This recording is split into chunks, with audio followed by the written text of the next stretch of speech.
you're just useless when you have endo. So unless you have somebody who can anaweza kuosha, akubebe, akulishe, akubadilishe pads, then yeah, that's what I'm saying. Endo is not kitu tu watu wanafikiria it's like itaisha, no. So my mom atafanya hiyo kazi. And then now I have my doctor. Hi everybody, Natalie GITHINJI here. I've suffered from endometriosis for 17 years. And I've been planning to do a talk that has not been successful because sikuwa napata venue. And I'm here to ask you all for your help. So repost this video, share, and please help me make this event successful. Nafa kurudi hospitali, and probably, I don't know, maybe for a second surgery, but before I do that, I have to make this happen. So please share this video widely.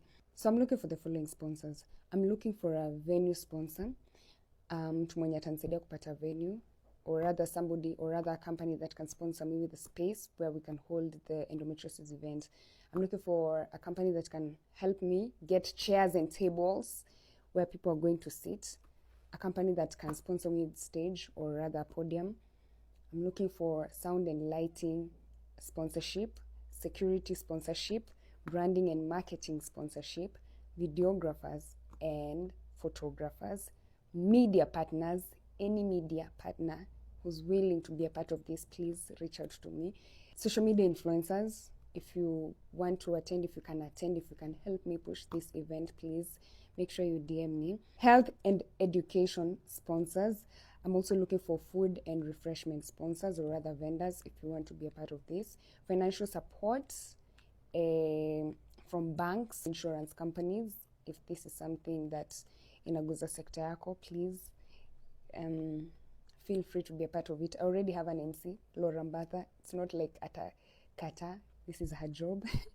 I'm looking for speakers. If you're in any health sector and you know anything about endometriosis, kama we ni gyna, kama ni doc, general doc, kama, as long as unajua, if you can educate people about contraceptives and all that, anything to do around this, please reach out. I'm also looking for endo warriors who will attend this event and maybe just be a part of it, share your story, you know, share your story with everybody else might attend. That would be so nice. And I'm also looking for first aid and ambulance. So if you lie under any sector, rather any sector you feel can help this event become successful, please feel free to reach out. My email is nataliegithinjibrand@gmail.com, or rather simply DM me. Send me a DM, tell me if you want to be a part of this. Any celebrity who would love to perform at this event, please get in touch. I just want to share my story because I need to inspire ladies out there. I need to also educate men about endometriosis. I need parents to understand, schools to know about this. This is a message I feel most people need to know about, because I'm sorry, but I'm scared. My time might come, but before it does, I need to make an impact in the industry, you know. At least aside from kuwachekesha na kukuwa serious huko kwa TV, or rather kuwachekesha pia kwa TV, and aside from everything else that I've done, my story, because I decided to share it, I need to make sure that it leaves an impact, it inspires people, and it makes people feel, or rather have hope to fight and to live and to just be themselves, you know. So therapists, anybody who can talk to people about accepting yourself, your body image and all that, and feeling sexy even when this disease is putting you down, I need you all to come through. Please just make this happen. So to all the sponsors, kindly, CEOs, anybody, DM me. Yeah, call me for those meetings. I will come, I will show up. To the companies that feel you can be a part of this endometriosis, I want to call it an endometriosis gala. If you can be a part of it, red carpet host, anybody, just andika tu hapo kwa comment section, or rather tag them, and please DM me. I'm ready. Thank you so much for watching this video to the end. Repost, share widely, and thank you so much. Tadi na manyonyo is, I pray that Natalie GITHINJI I feel better and I find relief from endometriosis. Hiyo shughuli ni mwechechejo. Unajua story yake inafai itu force to have a bigger national conversation about endometriosis na women's reproductive health in Kenya. Ni kwa soma article fulani, according to information yenye iko presented to the parliament by the Ministry of Health, Kenya iko na only about 700 gynecologists serving the entire country, both public na private. Think about that. Na ujue kuna roughly 15 million women in Kenya between age 15 na 49. So you ni approximately one gynecologist for every 21,000 women wenye wako kwa reproductive age. Ni mwecheche. Alafu pia ujue au 700 gynecologists, how are you co-distributed equally across the country? So imagine there's a woman deep in the village and I suffer from unbearable periods, ama chronic pelvic pain, ama infertility. She may not even know what endometriosis is. Ataambia tu avumilia ama kwa na meza mara moja jo. So atakuwa na spend years akisuffer silently manze, without ever getting an opportunity ya kwenda kuona gynecologist. Unajua nasema hivi kwa sababu niko na sister, uko na sister, you have a daughter, you have a mother. Yani we have women around us when we care about. Even more shocking, machaji na manyonyo is the Ministry of Health ili report that Kenya iko na only 5 trained laparoscopic gynecological surgeons. Na wako mainly based kwa hizi main referral hospital. 5 trained. Unaweza fanya hiyo operation, hiyo shughuli hiyo. So there are some women wanna suffer in silence, na inafaa ikuwe something that we talk about. Unaona? So mimi semanga saa zingine hadi madem, si mjiorganize manze, mkiwa mbogi mwende kwa Ministry of Health, mwende msemeniaje our reproductive health pia na matter.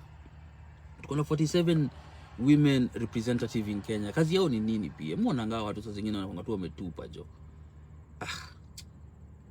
Anyway, next time I think it is time for us to talk about endo. I feel like kunafaa kuwa na more awareness. Yeah. Watu wengi wana suffer in silence. Unajua hivyo? Yeah. It's just that si tunajua, Natalie, it's just that si tunajua like uni mse tumemjua. Yeah. A very, very, very good friend of the show yesterday went under the knife. That's got an operation. Natalie GITHINJI. Yeah. Listen, she's been an endo warrior for the longest time, and she's constantly spoken about endometriosis and some of the wars that women go through in this particular society. And we wish her nothing but the best and quick recovery as she goes through. She announced that she's in stage 4 of endometriosis, which I'm assuming is a peak of endo. And we're just using this opportunity to wish her all the best and all the health and recovery that she can get. But I think it's something that we definitely need to have a discussion about. Yeah.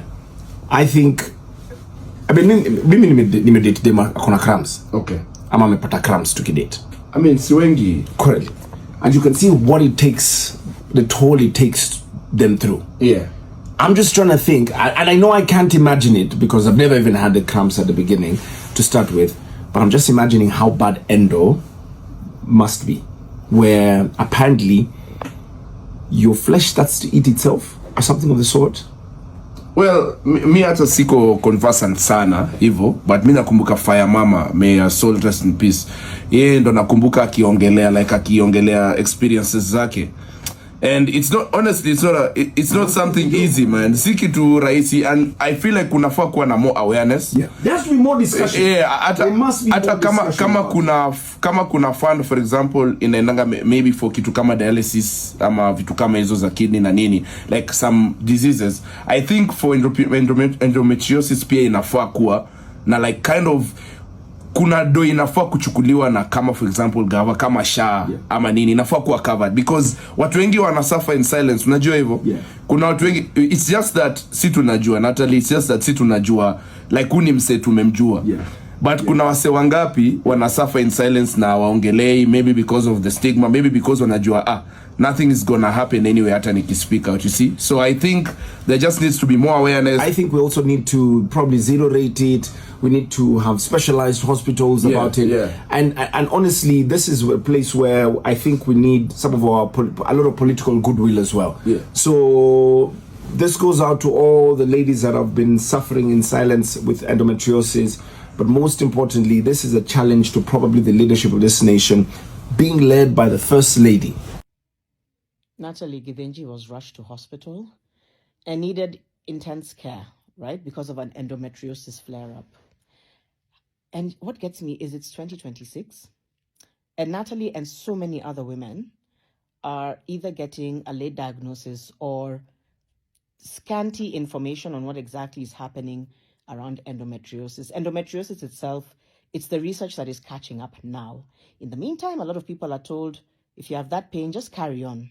Tumia easy dawa, see what, come back for another review.